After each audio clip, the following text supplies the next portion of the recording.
Programme में आगे बढ़ते हैं और बात करते हैं कुछ जिल्द के हवाले से मसाइल के बारे में जो मिथ है कि बहुत पुराने हैं और कुछ जो मर्ज़ होते हैं जिल्द के हवाले से वो ला इलाज होते हैं। हमारे साथ मौजूद हैं डॉक्टर शहबाज जो कि डर्माटोलॉजिस्ट हैं। अस्सलाम वालेकुम जी सर, कैसे हैं आप? सर बहुत शुक्रिया प्रोग्राम में फर्स्टली आने के लिए। तो सर मेरा सवाल ये है कि फुल बहरी जैसे कि बहुत ज़्यादा आम है कि इसका इलाज मुमकिन ही नहीं है बहुत सालों से, और अगर आपको जिस्म के एक हिस्से पर हो जाए फिर ये फैलती जाती है, रिवर्स नहीं होती है, इस बारे में क्या राय है आपकी? मिस इकरा, ऐसा है कि ये जो फुलबहरी है इसका इलाज पहले समझा जाता था कि ये पॉसिबल नहीं है, लेकिन जैसे जैसे साइंस तरक्की कर रही है तो हमें बड़े प्रॉमिसिंग रिज़ल्ट्स आ रहे हैं। डिफरेंट जो ट्रीटमेंट मोडेलिटीज़ हैं उसमें हमारे पास कई जो चीज़ें हैं वो न्यूअर आ गई हैं जिनको हम ऐड करके तो इसका प्रोग्रेशन भी रोक सकते हैं एज़ वेल एज़ इसको ट्रीट भी कर सकते हैं।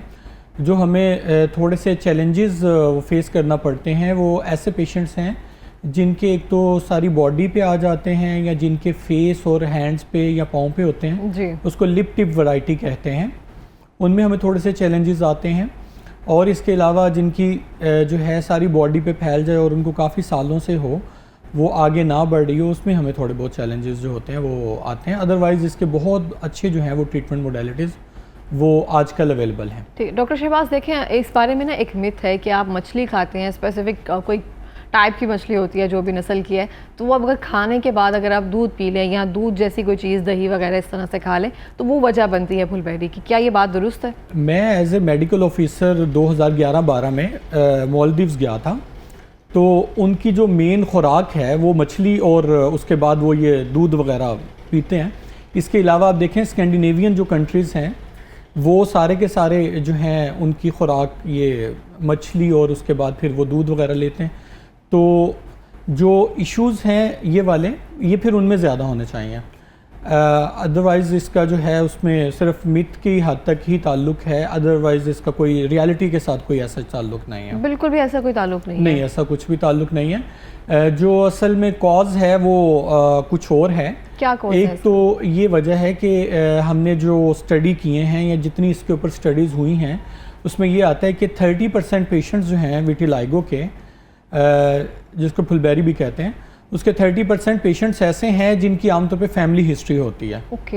और बाकी जो 70% हैं उनमें ये देखा गया है कि actually it is caused by a mechanism जिसको कहते हैं ऑटो इम्यूनिटी।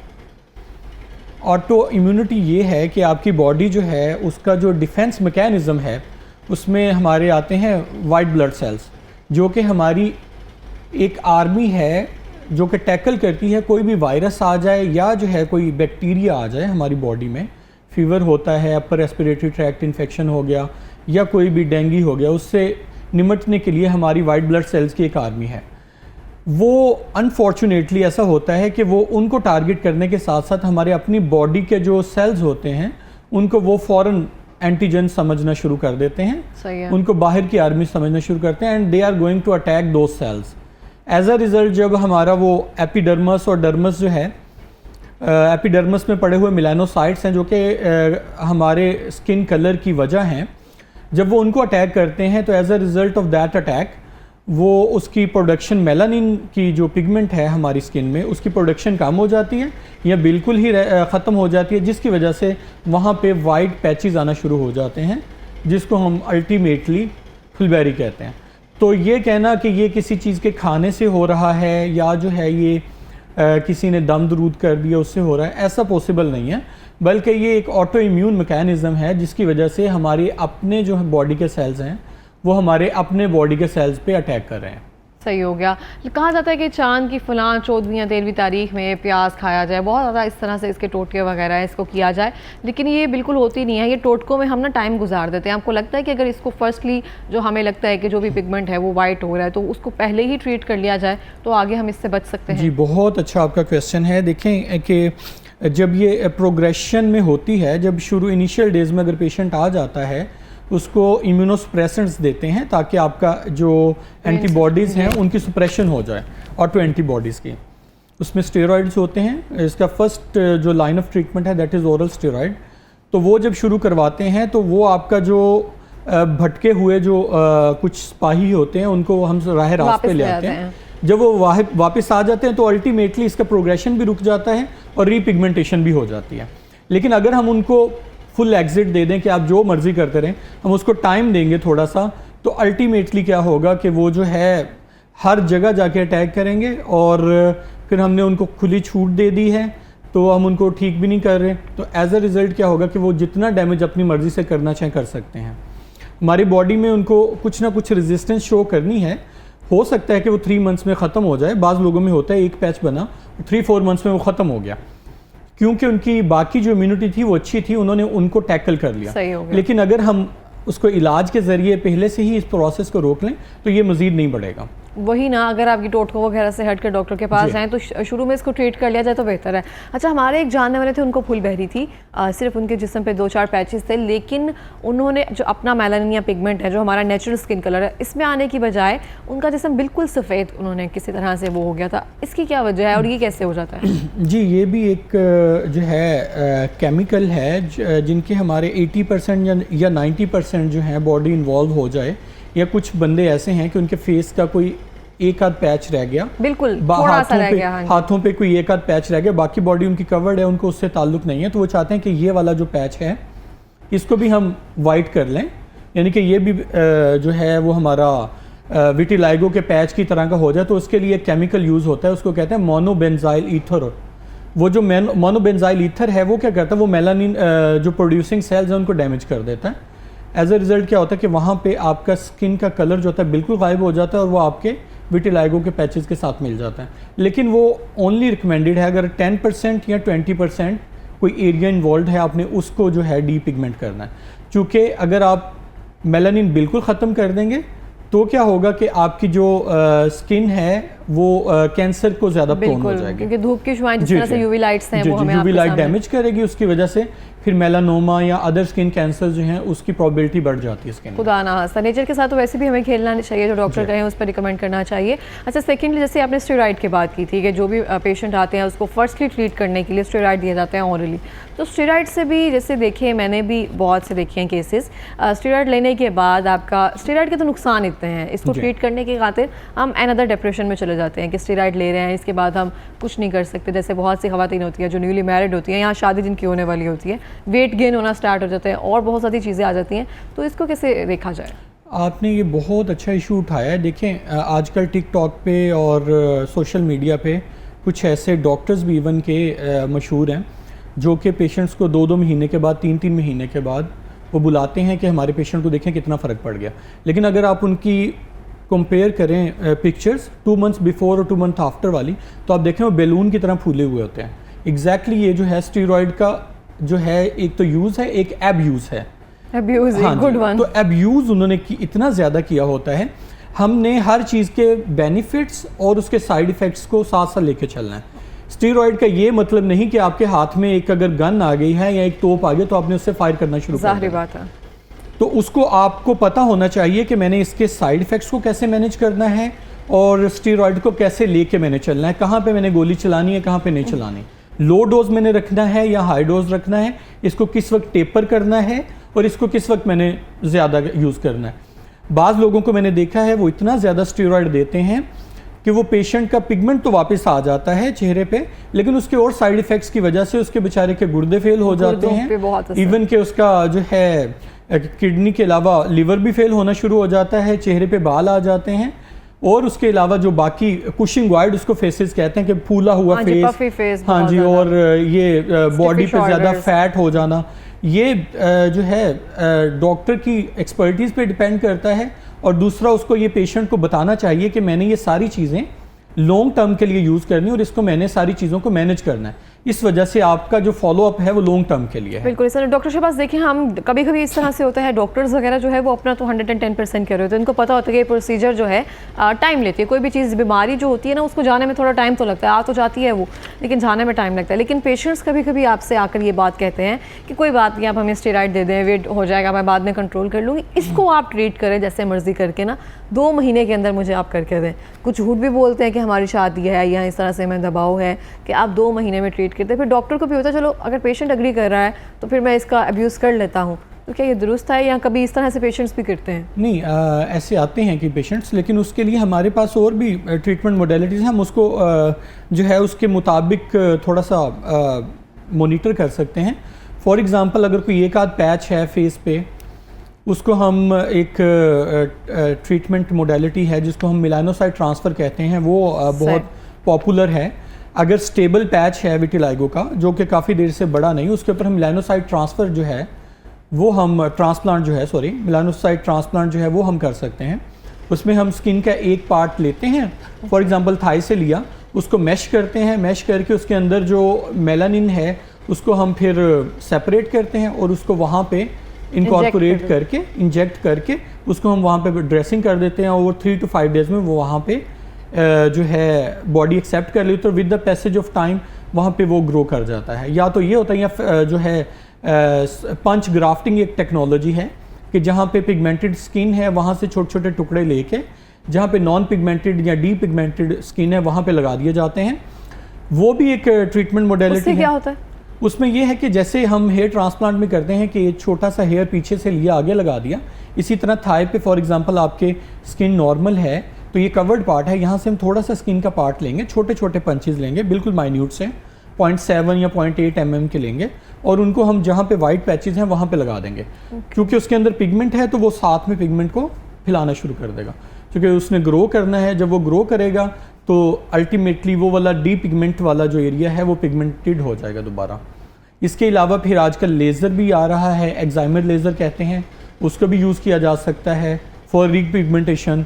फिर नैरो बैंड यूवी भी है जो कि अल्ट्रा वायलेट रेडिएशन का ही एक पार्ट है, उसको भी यूज़ किया जाता है। That is an anti inflammatory light. उसको जब यूज़ करते हैं तो वो भी रीपिगमेंटेशन का काम करती है। तो डिफरेंट ऑप्शंस हैं। इसका ये मतलब नहीं है कि हम सिर्फ स्टेरॉइड की ही ऑप्शन को अवेल करते हैं, हम मल्टीपल और भी जो है वो ऑप्शंस की तरफ जा सकते हैं। तो जो आप ये ग्राफ्टिंग वगैरह का जितना भी ये प्रोसीजर है, बहुत से लोगों को देखते हुए ज़्यादातर हकीम की तरफ पहले जाते हैं या फिर टोटू की तरफ जाते हैं, फिर डॉक्टर्स की तरफ आते हैं। उनको पता है कि ट्रीटमेंट थोड़ा सा महंगा होगा। अगर स्टेरॉइड की बात करें तो महंगा ट्रीटमेंट है, इंजेक्शंस ये वो सारा। तो अगर ग्राफ्टिंग की तरफ आ रहे हैं तो ये जो लॉन्ग टर्म ट्रीटमेंट है तो ये तो उससे भी ज़्यादा एक्सपेंसिव होगा। नहीं, ग्राफ्टिंग इतना कोई एक्सपेंसिव नहीं है, ना जो है एक्साइमर लेज़र को इतना एक्सपेंसिव है, ना ही नैरो बैंड यूवी भी इतना कोई एक्सपेंसिव है। ये अफोर्डेबल ट्रीटमेंट्स हैं और जो स्टेरॉइड्स का ट्रीटमेंट है वो भी बहुत अफोर्डेबल है। ये असल में मिथ्स हैं हमारे लोगों में कि अगर हम कोई सर्जरी करवाएंगे या कोई ब्यूटी का प्रोसीजर करवाएंगे, ये एक्चुअली एक डिज़ीज़ है। डॉक्टर भी जो है वो डिज़ीज़ को जब करते हैं तो वो कोशिश करते हैं कि लोगों का बर्डन कम से कम किया जाए, उनकी एंग्जाइटी भी और उनका जो फाइनेंशियल बर्डन है वो कम किया जाए। एक होता है ब्यूटी के लिए, वो जो ब्यूटी के प्रोसीजर्स आते हैं वो फिर हर क्लिनिक के उसके जो चार्जेस हैं वो डिफरेंट हैं। लेकिन ये जो बीमारियां हैं इनको ट्रीटमेंट ज़रा हर कोई बड़ा नॉमिनल सा लेता है, इतना ज़्यादा इसके चार्जेस नहीं लेते। और होना भी कुछ इस तरह से चाहिए जिस तरह से आपको पता होता है कि लोगों में ये अवेयरनेस ही नहीं है फर्स्टली कि इसको ट्रीट किया जा सकता है। बहुत से लोगों को है जैसे कि एक शुगर एक लाइलाज मर्ज़ है, मोजी मर्ज़ है, इस तरह से फुलबेरी है। और बहुत सारा मिथ इस तरह से है, अगर मैं कहूँ कि मछली खाने के बाद अगर आप दूध पी लें, तो हमारे घर में भी अभी इस तरह से है। मतलब मैं अपने घर की बात करूँ तो हम मतलब एक स्पेसिफिकली हमारे जहन में ना अनकॉन्शियसली वो बात बैठ गई हुई है कि मछली खाने के बाद हम रायता खा लेंगे उसमें चटनी के साथ, लेकिन दही नहीं खाएंगे, दूध नहीं पिएंगे। तो इसको मुझे लगता है कि अवेयरनेस या कंपेन्स वगैरह जैसे हम बाकी मर्ज़ के बारे में करते हैं तो ये ज़रूरी है। बिल्कुल सही बात है। जितना हम लोगों को अवेयर करेंगे उतना हमारी सोसाइटी जो है इलाज की तरफ आएगी और उनको ये समझ आएगी कि ये जो बीमारी है ना ये किसी को लग सकती है किसी बंदे से, और ना इसका कोई दूसरे बंदे को कोई नुकसान है। जैसे हम लोग दूसरे बंदों को पिछले ज़मानों में उस बंदे को बिल्कुल सेपरेट कर दिया जाता था, उसको एक लानत का वो या एक बहुत बड़ी बीमारी इसको इसको ये ऐसी चीज़ें समझा जाता था। ये इस चीज़ों के बारे में अवेयरनेस की ज़रूरत है। जब अवेयरनेस इन चीज़ों की हम देंगे तब जो है वो लोग इसके इलाज की तरफ भी आएंगे और लोग इसको एक्सेप्ट भी करना शुरू करेंगे। बिल्कुल इस तरह से। डॉक्टर शहबाज साहब मुझे बताएंगे कि जो भी फुलबेरी होती है उसका पहले एक पिगमेंट होता है, उसको फैलने से कैसे रोक सकते हैं हम बगैर स्टेरॉइड यूज़ किए, बगैर ग्राफ्टिंग के? देखें, सबसे पहले जो है जैसे मैंने बताया इसका रूट कॉज जो है वो ऑटो इम्यूनिटी है। ऑटो इम्यूनिटी जो है अगर आप उसको इस पर न्यू रिसर्चेस पढ़ें तो उसके बारे में ये आता है कि ऑटो इम्यून जो प्रोसेसेस हैं एक्चुअली ये हमारे खाने के साथ भी लिंक्ड हैं और हमारी कुछ हैबिट्स के साथ भी लिंक्ड हैं। हमारा जो सर्केडियन रिदम है, यानी कि एक रिदम है हमारी बॉडी का कि हमने सोना किस वक्त है, जागना किस वक्त है, हमने जो है वो एक्टिव कब रहना है, सारा सूरज के साथ हम लोगों ने काम करना है, चांद के साथ हम लोगों ने रेस्ट करना है, वो सारा हमारा डिस्टर्ब्ड हो गया, जिसकी वजह से हमारा हार्मोन जो है, हमारा हार्मोन सिस्टम जो है बॉडी का वो डिस्टर्ब्ड है। तो इस वजह से कई जो हैं वो हाइपोथेसिस हैं कि ये जितने प्रोसेसेस हैं ये सारे के सारे एक्चुअली हमारे वो सारी बॉडी में डिस्टर्बेंसेस पैदा हो गए हैं, जिसकी वजह से ये ऑटो इम्यूनिटी ट्रिगर होती है। हमारे खाने पीने की चीज़ें ऐसी हैं, जैसे हम लोगों का शुगर्स का इंटेक बहुत बढ़ गया है, इसके अलावा हमारा जो फास्ट फूड है उनका प्रिजर्वेटिव्स का, जैसे जो भी हम चीज़ लेंगे पैकेट वाली या जो है कोल्ड ड्रिंक्स लेंगे उनके अंदर प्रिजर्वेटिव ज़रूर डाले जाते हैं। फिर इसके अलावा हर चीज़ में चूँकि उसको मार्केट में ऐसा मार्केट किया गया है हर चीज़ को कि उसके बगैर हमारी ज़िंदगी नहीं है। इवन के पहले जो होता था लोग सिंपलिसिटी से गुजारते थे अपनी ज़िंदगी, तो वो चीज़ें जो होती थी नेचर के करीब जो होती थी वो यूज़ करते थे। जैसे देसी घी का एक ऐसा इरा था जब लोग उसको देसी घी के बगैर रहना जिंदा रहना जो है वो तसव्वुर भी नहीं कर सकते थे। फिर एक ऐसी मार्केटिंग स्ट्रेटजीज अपनाई गई कि उसको बुरा कहा गया। आजकल फिर वही जो है दोबारा से कह रहे हैं कि देसी घी से बेहतर कोई जगह है है ही नहीं। तो इस वजह से नेचर के करीब आप जितना रहेंगे, जितनी नेचुरल चीज़ें लेंगे, उतना आप इन बीमारियों से दूर रहेंगे।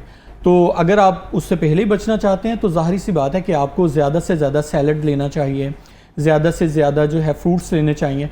जितने एंटीऑक्सीडेंट्स आप अपनी बॉडी में इंक्लूड करेंगे उतना ज़्यादा आप इस डैमेज से अपने आप को बचा सकते हैं। किसी भी तरह के डैमेज से? जी, ज़ाहिर सी बात है, स्किन में डैमेज होना है, बॉडी में डैमेज होना है। जब आप सोते हैं तो आपकी बॉडी खुद को रिपेयर करती है। अगर आप नींद पूरी नहीं करेंगे तो आपकी बॉडी खुद को कैसे रिपेयर करेगी?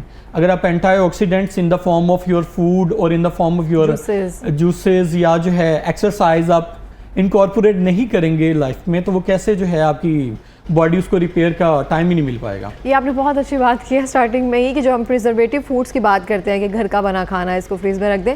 कोई भी खाना आप कितनी देर फ्रिज में रख सकते हैं, उसमें केमिकल अगर यूज़ नहीं हुआ होगा ना, तो केमिकल तो मस्टली है कि उसमें यूज़ होना ही है जो प्रिजर्वेटिव फूड है। और जैसे फास्ट फूड जंक है उसके अब इतने यूज टू हो गया, इंस्टाग्राम निकाला, नेटफ्लिक्स यूज़ किया और हमने वो सारा दिन या 2-2, 4-4 घंटे बैठकर हमने खाया। ऊपर से देसी घी के बारे में जैसे आपने बात किया कि एक मार्केटिंग स्ट्रेटजी थी इसको ख़त्म करने के लिए, दूसरे पाम ऑयल, कुकिंग ऑयल, जिस तरह से सुनहरी चमकते हुए ऑयल आप देखते हैं वो आने की, और नाश्ता भी कुछ उस तरह से था, शक्कर, मक्खन जो भी है उसका, तो अब तो वो इम्यूनिटी है ही नहीं। हम में अगर मैं अपनी बात करूँ तो मुझे लगता है कि हमें तो हर टाइम थकी हुई हूँ, क्योंकि देसी घी मुझे नहीं याद मैंने लास्ट कब खाया था।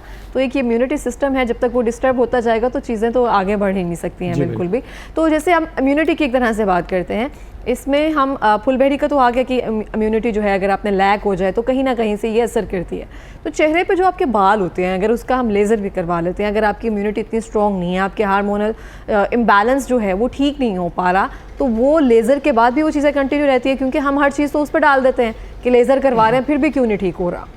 नहीं, वो जो हिरसुटिज़म का मसला है ना, फेस पे जो बाल आते हैं लेडीज़ में, उसकी कई रीज़न्स हैं। एक तो अगर वो हार्मोनल नहीं है, उसका कोई अंडरलाइंग पीसीओडी नहीं है, हाइपो या हाइपरथायराइडिज्म नहीं है, या जो है कोई एक्सेसिव प्रोडक्शन ऑफ टेस्टोस्टेरोन नहीं है, फिर तो उसका एक्सीलेंट रिज़ल्ट आता है।